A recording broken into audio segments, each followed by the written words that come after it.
News 28 मराठीमध्ये आपले स्वागत आहे। आजच्या मोठ्या बातम्यांबद्दल बोलूया। धरणगाव पोलिसांची मोठी कारवाई, गावठी पिस्तूलसह आरोपी जेरबंद। जळगाव जिल्ह्यातील अवैध शस्त्र बाळगणाऱ्यांविरुद्ध धरणगाव पोलिसांनी मोठी कारवाई करत एका इसमाला गावठी बनावटीच्या पिस्तूलसह अटक केली आहे। या कारवाईमुळे परिसरात एकच खळबळ उडाली असून पोलिसांनी अवैध शस्त्रास्त्रांविरोधात कठोर पवित्रा घेतल्याचे स्पष्ट झाले आहे। जिल्ह्यात अवैध शस्त्रे व घातक हत्यारे बाळगणाऱ्या इसमांविरुद्ध गुप्त माहितीच्या आधारे कारवाई करण्याच्या सूचना पोलीस अधीक्षक श्रीकांत हिवरे यांनी सर्व पोलीस ठाण्यांना दिल्या होत्या। त्यानुसार धरणगाव पोलीस ठाण्याचे प्रभारी अधिकारी श्री सुनील पवार यांच्या मार्गदर्शनाखाली विशेष पथक तयार करण्यात आले होते।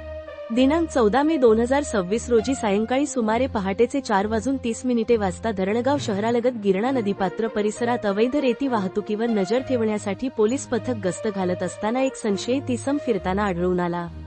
त्याची झडती घेतली असता त्याच्या ताब्यातून सुमारे 25,000 रुपये किमतीचे गावठी बनावटीचे पिस्तूल जप्त करण्यात आले। पोलिसांनी आरोपीचे नाव आनंद बबन सापकाळे, वय 38 वर्षे, राहणार आंबेणे, तालुका जळगाव असे सांगितले असून त्याच्याविरुद्ध धरणगाव पोलीस ठाण्यात गुन्हा रजिस्टर क्रमांक 186/2026 अन्वये भारतीय हत्यार कायदा कलम 3/25 प्रमाणे गुन्हा दाखल करण्यात आला आहे। सदर कारवाई पोलीस निरीक्षक सुनील पवार यांच्या नेतृत्वाखाली सहाय्यक पोलीस निरीक्षक भूषण कोते, पोलीस उपनिरीक्षक दत्तात्रय वडगुजर तसेच इतर पोलीस कर्मचाऱ्यांनी संयुक्तरित्या केली। पुढील तपास पोलीस उपनिरीक्षक दत्तात्रय वडगुजर करीत आहेत। जिल्ह्यात कायदा व सुव्यवस्था अबाधित राखण्यासाठी अशा प्रकारच्या कारवाया पुढेही सुरू राहतील, असा इशारा पोलीस प्रशासनाने दिला आहे।